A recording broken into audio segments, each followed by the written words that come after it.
आणि 4 जून नंतर आपण पाहाल या देशामध्ये मोदींची फडफड आणि तडफड कायमची थांबलेली असेल आणि भारतीय जनता पक्ष सुद्धा या देशाच्या राजकारणात नष्ट झालेला. ही बदला आणि सूड घेण्याची वेळ आपल्याला. ज्या पद्धतीनं बाळासाहेब ठाकरेंची शिवसेना जी महाराष्ट्राच्या अस्मितेसाठी स्वाभिमानासाठी हिंदू हृदय सम्राट माननीय शिवसेना प्रमुखांनी शिवसेना निर्माण केली, स्थापन केली. ही शिवसेना या गुजरातच्या 2 चोरांनी तोडण्याचा प्रयत्न केला, फोडण्याचा प्रयत्न केला. तरीही ही शिवसेना ते खतम करू शकले नाही. ही बाळासाहेब ठाकरेंची पुण्याई आणि ताकद. आणि मी मगाशी सांगितले ते परत सांगतो, आमच्या हाती मशाल आहे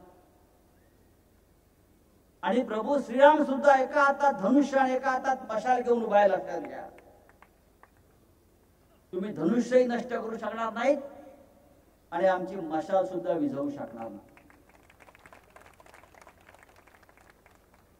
या देशातला शेतकरी, कष्टकरी, विद्यार्थी, महिला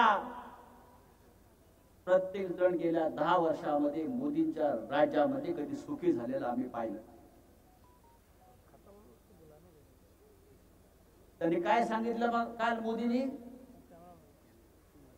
इंडिया आघाडी सत्तेमध्ये आली तर संपत्तीचं पुनर्वाटप केलं जाईल. त्याच्यावरती मी फार सविस्तर बोलणार नाही, पण नक्कीच उद्धवजी आपलं सरकार केंद्रात येत आहे आणि वेगळ्या पद्धतीनं संपत्तीचं पुनर्वाटप करणं गरजेचं आहे.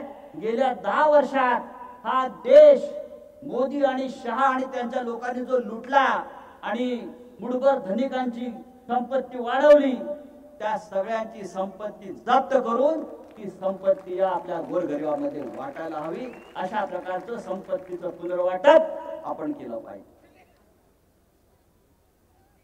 आणि आम्हाला खात्री आहे हा देश आणि हा महाराष्ट्र एका विचाराने पेटून उठलेला आहे आणि मशाल आता विझणार नाही.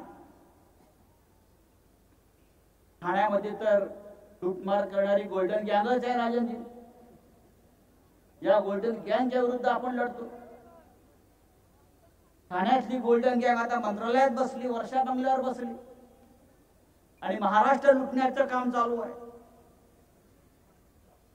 त्या गोल्डन गँगची सुद्धा एक्सपायरी डेट झालेली आहे. 4 जूनला आपण पाहाल महाराष्ट्रात सुद्धा ही गोल्डन गँग राहणार नाही आणि दिल्लीत राहणार नाही. इतकंच मी सांगतो. आणि आपण प्रचंड बहुमताने राजन विचारे यांना मशाल मशाल मशाल चिन्हावर निवडून द्याल. एबीपी माझा, उघडा डोळे बघा नीट.